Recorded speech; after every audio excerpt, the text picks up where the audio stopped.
Hairang Lairang channel na mayamgidamakta puzaragliba phungawari oidaba ngangba lainingba. Thaina mamangayda khungang amada oidaba ngangba nupa amakak lairami. Mangonda mi mayamna tukutchana yengnaraki. Masidagi masa kanthokchanabagidamakta lainingba mi ama saduna lairami. Taibang malem asigi mahawsagi lonchatsu mawong amani. Huranba mi amadabudi tukutchanay. Adumnadi oiraga mafi marol hongdoklaga. Lainingbagi fijol sechin chasillaga. Lainingba sasinaduna lairaba matam asidana. Kadai kadai dagino mi yomsinnarakuna laini khurumnaki. Matam amada huranba afawba tomsa hauzik Laining lamboibagi fijol set umang amada khangpok sang ama saraga laining phamphamda phamlaga ningduna lairami. Hauzikti mahaki manakta manai kaya marumsu omsinnaraki. Nupi angang kanagi hanu hana khaktana khong paiduna khurumnaraga magi aningba thungjanaba amasung kokchanabagi mitta pisinthana khurumjaduna nijai. Khungang asigi manak anakpada lawyam chaba ina khunba ama lairami. Mahaki sana lupa marang kaina lairami. Lawyam chaba sana jauba sana lupa mayam asi karigumba huran thokrabadi pungmang mangjaredo haibagi wakhalda ahing chuppa mamit kakla amata usinba ngamde amasung ayuk nungthildasu wakhal laitana laithokpa ngamlamde. Masigumba matang swaida mahakna makhoigi khungangi manak anakpa umang amada lainingba lamboiba ama leire amasung mayamna mabu kanna khurumnai hainabagi paw ama taba phanglami. Ina khunba sana jauba wakhalda mahaki sana lupa mayamsi lamboibagi manakta kari tawbagi chingnaba leitana thamloi. Mahakti lainingbani pukchel chawbani khalaki. Wakhal asida chetna thajaba thamduna mahak lamboibagi manakta lai amasung makhong sokna khurumjai loinana manakta phamthai. Lainingba nupa aduna hayu tasi inai. Sana jawbana pukchel chawba ibungo nanai aihaki sana lupa yami lotuna thamliba. Madu ngasi ngarangsi huran chenthi yamna kalli hainabasu tai. Aduna tamba ngamba nate huran bahaibasi thok huran thokrabadi aidani mangjagadawribasi. Maram asina aigi sana mayamsi adomgi manakta thambiyu lakcharibani. Lamboiba mathantagi pukningda nokchei amuk noklaga hairei. Ibungo sana jawba adom aingonda thajabibra. Sana jawbana amuk makha tarei. Pukchel chawba ibungo haibiribasibu kari wano adomdi aihaki chingu laini. Laigi masak oiba adomgi maphamda thajadanabu kanagi maphamda thajagadawribano. Ibungo sana jawba nahak sidi yamna achamba mini. Wahai asi hairaga harauna khol hauna noklaki. Sana jawbana makha tarei. Pukchel chawba ibungo adomgi thaujalna laina chanbibadagi aingonda awatpa haibadu amatta leijade. Yengbiyudo aigi sana mayamse khanduna yengbiyu asuk yamba sana aikhoi swaida leiba ina khunba mayam asida leibu leiramgadra. Lainingba duna muk makha tarei. Laina chanbiduna adomda masidagisu hendokna pinabirakigani. Taibangpa nasida pukning chumlabadi mangonda laina apamba posak pinabani. Sana jawbana adomgi thaujal aingonda soidanamaki lepna phangjaragani. Wahai asi hairaga sana jawba lamboibagi khongda sangna tui. Sana jawbana sangdong sangna khurumjabasu lamboibanadi madu uba ngamde. Ngaksang ngangna langtrik langba sanada mamit kuptana yengli.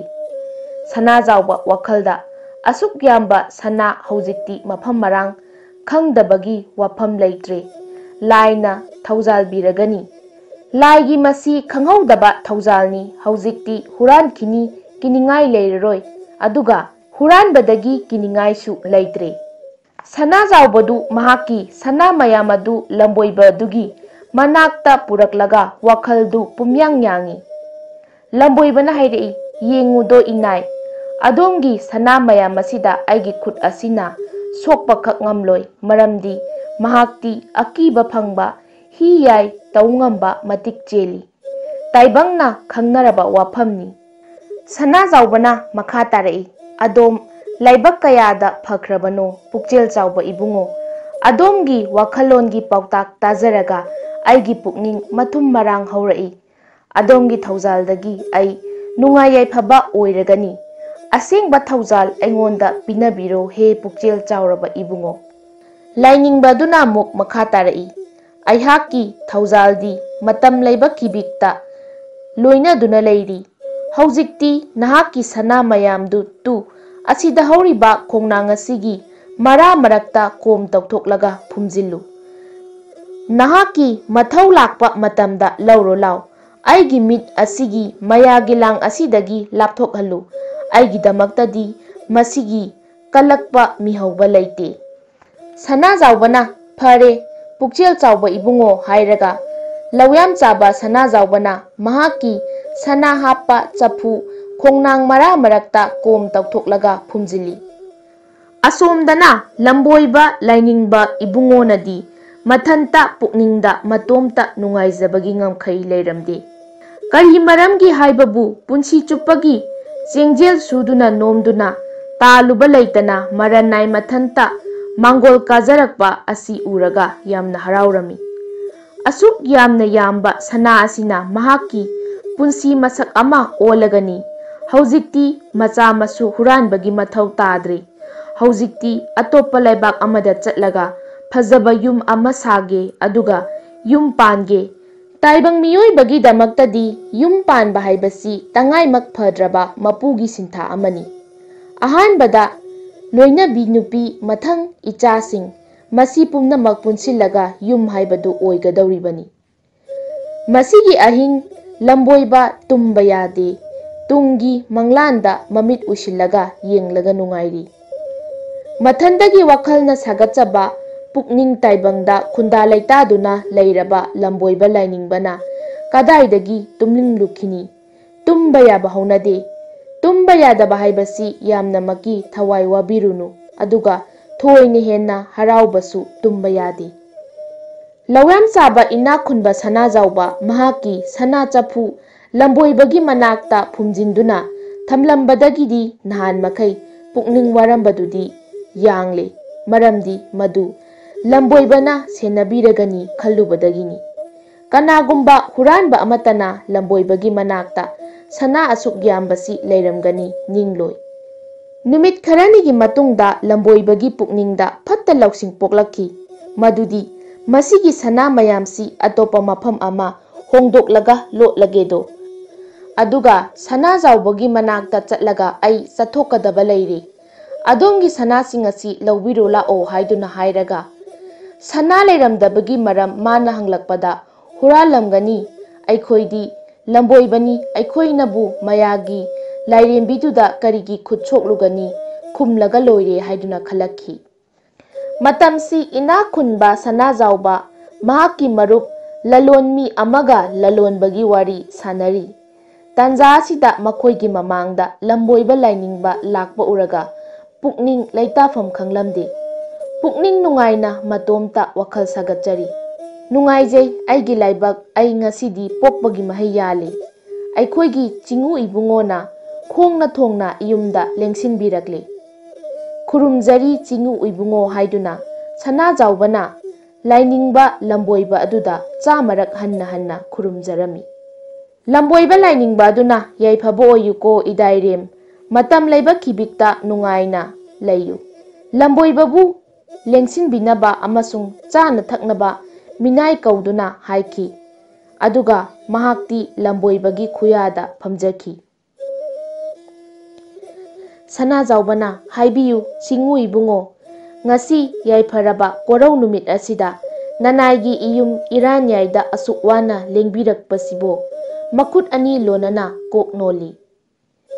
Hai mahi khuzai achauba machinda thamlaga lamboibana Sanajaubagi kokta nanthabiraga hairei yengoi dairem haujikti ai umang asi thadoklaga mafam hongba tare maram asina aigi wakhalda nahaki aseng manaral nasana senaja haningle Sanajaubana karigino asuk hathubirakibasina aihaki wakhalda thajaramba adom matam leiba kibikta laining sang thadokduna khak chatlaroi adomgi thaujalgi mityeng khada punsi nungaina leijaba phanglani lamboiba lainingba aduna he dairem nahakna khangdaduna tawribani lainingba lamboiba aikhoidi ising amasung nungsitka amhani mafam amatada lengdana leite lamboiba lainingba aduna hai mahi khuzai thakpa loiraga ahangba khuzai adu Sanajaubada piraga haugatuna chatnabagi thorang lai Sanajaubana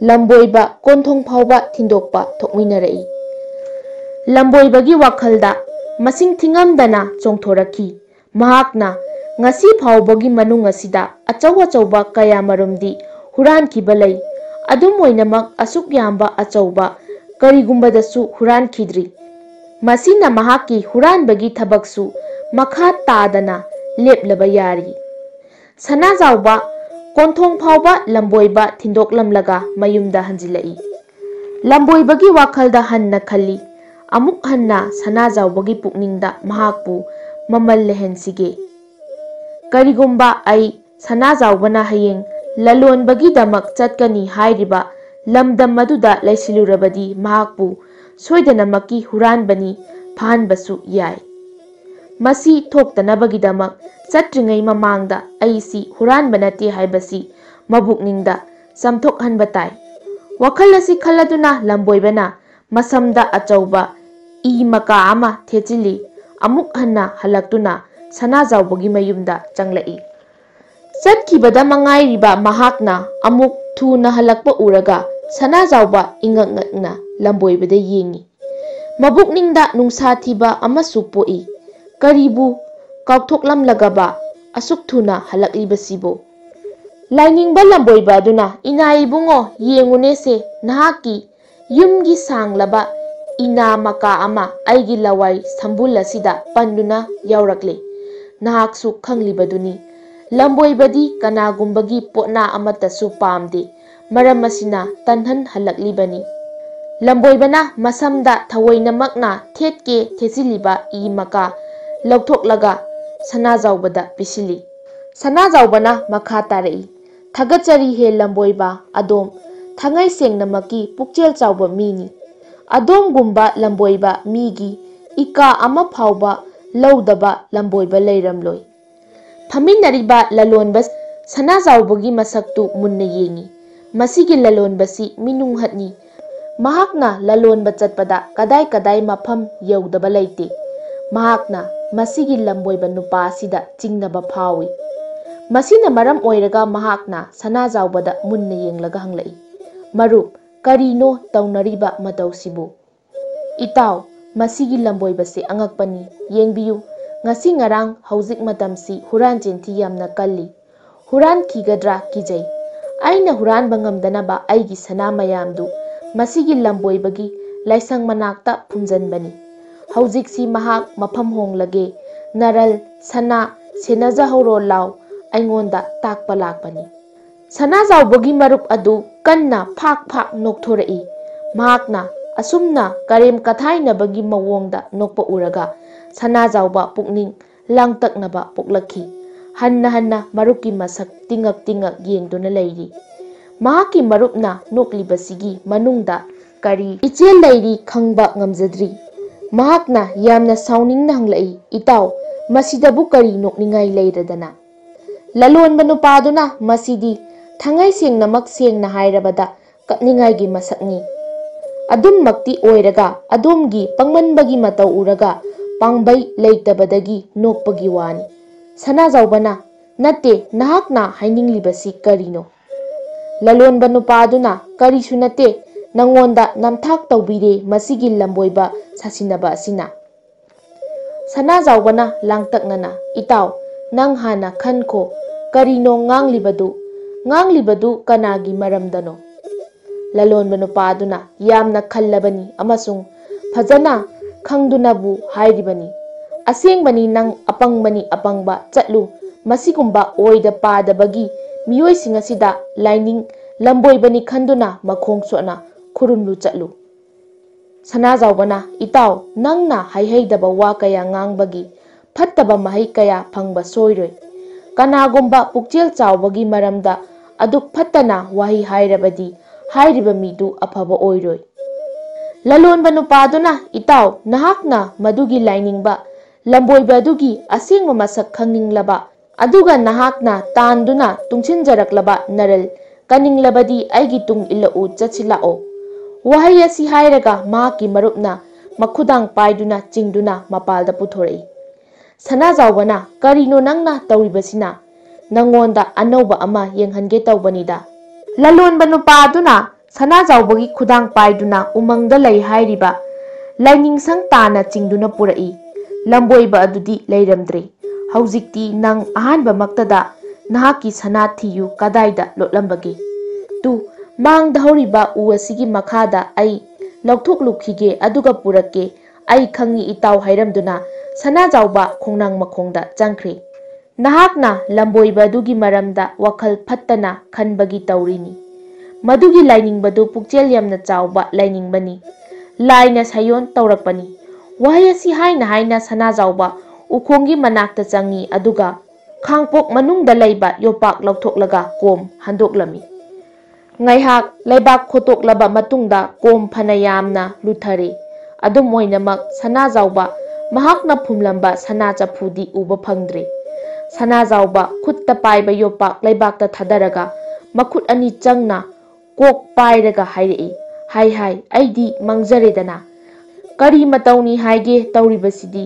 ꯍꯦ ꯂꯥꯏ ꯑꯩꯗꯤ ꯂꯣꯏꯔꯦꯗꯅ ꯍꯥꯏꯔꯒ ꯋꯥꯟꯊꯗꯨꯅ ꯇꯨꯔꯝꯒꯗꯕ ꯁꯝꯅꯥꯗ ꯂꯤꯠꯂꯤ꯫ ꯃꯁꯥ ꯄꯨꯝꯕ ꯍꯨꯃꯥꯡ ꯑꯅꯞꯄꯤ ꯀꯥꯗꯨꯅ ꯄꯨꯡꯂꯨꯞ ꯂꯨꯞꯄꯤ꯫ ꯃꯈꯣꯡ ꯃꯈꯨꯠ ꯊꯛ ꯊꯛ ꯅꯤꯛꯏ꯫ ꯉꯁꯤ ꯍꯥꯏꯕ ꯅꯨꯃꯤꯠ ꯑꯁꯤꯗ ꯄꯨꯟꯁꯤꯗ ꯇꯥꯟꯖ ꯁꯨꯖꯔꯛꯄ ꯄꯨꯝꯅꯃꯛ ꯃꯥꯡꯈ꯭ꯔꯦ꯫ ꯃꯉꯣꯟꯗ ꯑꯆꯧꯕ ꯅꯝꯊꯥꯛ ꯑꯃ ꯇꯧꯕꯤꯔꯝꯂꯦ꯫ ꯂꯂꯣꯟꯕ ꯅꯨꯄꯥꯗꯨꯅ ꯂꯝꯕꯣꯏꯕ ꯂꯥꯏꯅꯤꯡꯕ ꯑꯗꯨ ꯄꯪꯂꯥꯞ ꯂꯥꯞꯅ ꯆꯠꯂꯝꯈꯤꯔꯣꯏ꯫ ꯑꯩꯈꯣꯏꯅ ꯇꯥꯟꯅꯔꯕꯗꯤ ꯁꯣꯏꯗꯅꯃꯛꯀꯤ ꯐꯥꯕ ꯐꯪꯒꯅꯤ꯫ ꯂꯥꯎ ꯅꯊꯧꯅꯥ ꯂꯩꯌꯨ ꯂꯤꯡꯖꯦꯜ ꯐꯨꯗꯣꯛꯂꯒ ꯀꯔꯤꯅꯣ ꯑꯃꯗꯤ ꯐꯪꯒꯅꯤ꯫ ꯅꯊꯧꯅꯥ ꯅꯔꯤꯡꯖꯦꯜ ꯂꯣꯠꯁꯤꯜꯂꯕꯗꯤ ꯀꯔꯤꯁꯨ ꯐꯪꯒꯗꯕ ꯂꯩꯇꯦ꯫ ꯁꯅꯥꯖꯥꯎꯕ ꯑꯃꯗꯤ ꯂꯂꯣꯟꯕ ꯅꯨꯄꯥ ꯑꯅꯤ ꯎꯃꯪꯗ ꯈꯣꯡꯒꯨꯜ ꯂꯤꯗꯨꯅ ꯇꯥꯟꯅꯔꯛꯏ꯫ ꯃꯁꯤꯒꯤ ꯂꯂꯣꯟꯕ ꯅꯨꯄꯥ ꯑꯁꯤ ꯃꯃꯤꯠ ꯃꯅꯥ ꯌꯥꯝꯅ ꯁꯤꯡꯏ꯫ ꯃꯈꯣꯏ ꯑꯅꯤꯅ ꯑꯁꯨꯝ ꯆꯦꯜꯂꯛꯄꯗ ꯃꯥꯏꯀꯩ ꯑꯃꯔꯣꯝꯗ ꯃꯤ ꯆꯦꯟꯕꯒꯤ ꯅꯥꯁꯣꯟ ꯑꯃ ꯇꯥꯔꯛꯏ꯫ ꯃꯍꯥꯛꯅ ꯃꯥꯏꯀꯩ ꯑꯗꯣꯝꯗ ꯇꯥꯟꯅ ꯇꯥꯟꯅꯅ ꯃꯈꯣꯏ ꯑꯅꯤꯃꯛ ꯁꯣꯔ ꯍꯣꯟꯕ ꯋꯥꯔꯝꯃꯤ꯫ ꯑꯁꯨꯝ ꯑꯣꯏꯅꯃꯛ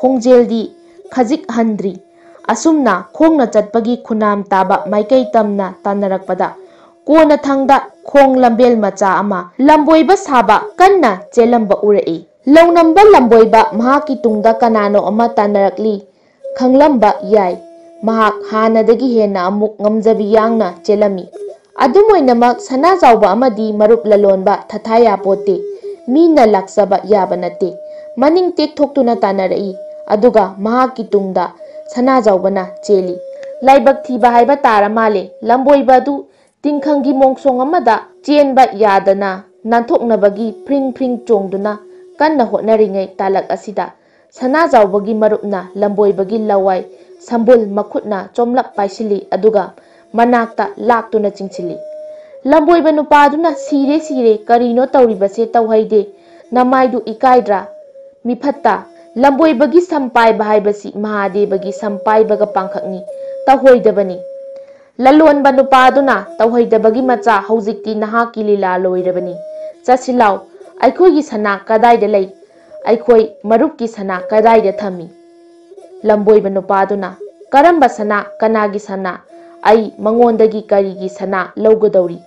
ꯑꯩꯗꯤ ꯂꯥꯏꯅꯤꯡꯁꯪ ꯊꯥꯗꯣꯛꯂꯒ ꯆꯠꯄꯒꯤ ꯋꯥ ꯈꯛꯇꯅꯤ꯫ ꯂꯂꯣꯟꯕ ꯅꯨꯄꯥꯗꯨꯅ ꯅꯪ ꯃꯐꯝ ꯑꯁꯤꯗꯒꯤ ꯁꯨꯛꯂꯦꯡ ꯂꯦꯡꯕ ꯌꯥꯔꯣꯏ ꯆꯤꯟꯊꯤꯕ ꯇꯧꯉꯝꯕ ꯍꯨꯔꯥꯟꯕꯅꯤ꯫ ꯆꯠꯁꯤꯜꯂꯥꯎ ꯁꯅꯥ ꯀꯗꯥꯏꯗ ꯊꯝꯃꯤ ꯇꯥꯛꯎ ꯂꯥꯎ꯫ ꯋꯥꯍꯩꯁꯤ ꯍꯥꯏꯕꯒ ꯂꯣꯏꯅꯅ ꯃꯔꯨꯞꯅ ꯂꯋꯥꯏ ꯁꯝꯕꯨꯜ ꯄꯥꯏꯔꯒ ꯆꯤꯡꯗꯨꯅ ꯂꯥꯏꯅꯤꯡꯁꯪ ꯇꯥꯅ ꯄꯨꯔꯛꯂꯦ ꯑꯃꯁꯨꯡ ꯃꯈꯣꯏ ꯑꯅꯤ ꯆꯪꯗꯨꯅ ꯇꯛꯂꯒ ꯍꯪꯏ, ꯁꯅꯥ ꯄꯨꯊꯣꯛꯇ꯭ꯔꯕꯗꯤ ꯅꯋꯨꯟ ꯈꯣꯛꯇꯨꯅ ꯍꯥꯠꯀꯅꯤ ꯑꯗꯨꯒ ꯁꯅꯥ ꯐꯨꯝꯕꯒꯨꯝꯅ ꯅꯪꯁꯨ ꯂꯩꯅꯨꯡꯗ ꯐꯨꯝꯖꯤꯟꯗꯨꯅ ꯍꯥꯠꯀꯅꯤ꯫ ꯁꯅꯥꯖꯥꯎꯕꯒꯤ ꯃꯔꯨꯞ ꯂꯂꯣꯟꯕꯅ ꯂꯝꯕꯣꯏꯕꯒꯤ ꯆꯩꯔꯨꯡꯗ ꯉꯝꯖꯕꯤ ꯊꯥꯗꯅ ꯀꯤꯟꯅ ꯊꯤꯟꯕꯗꯒꯤ ꯂꯝꯕꯣꯏꯕ ꯂꯩꯕꯥꯛꯇ ꯄꯗ꯭ꯔꯥꯛ ꯇꯥꯗꯨꯅ ꯂꯩꯔꯦ꯫ ꯍꯧꯖꯤꯛꯇꯤ ꯑꯃꯨꯛ ꯁꯅꯥꯖꯥꯎꯕꯅ ꯊꯤꯟꯒꯦ ꯇꯧꯔꯛꯄꯗ ꯂꯝꯕꯣꯏꯕ ꯃꯁꯥ ꯊꯛ ꯊꯛ ꯅꯤꯛꯂꯛꯈꯤ꯫ "ꯍꯥꯏꯗꯣꯛꯆꯔꯒꯦ ꯍꯥꯏꯗꯣꯛꯆꯔꯒꯦ, ꯑꯩꯉꯣꯟꯗ ꯐꯨꯕꯤꯔꯅꯨ, ꯑꯩ ꯁꯤꯔꯅꯤ꯫ ꯑꯩꯅ ꯅꯍꯥꯛꯀꯤ ꯁꯅꯥ ꯍꯨꯔꯥꯜꯂꯒ ꯊꯩꯗꯣꯛꯇꯨꯅ ꯑꯇꯣꯞꯄ ꯃꯐꯝ ꯑꯃꯗ ꯂꯣꯠꯂꯤ꯫ ꯑꯩꯒ ꯆꯠꯂꯁꯤ ꯂꯥꯛꯑꯣ" ꯍꯥꯏꯗꯨꯅ ꯂꯝꯕꯣꯏꯕꯅ ꯍꯥꯏꯔꯛꯏ꯫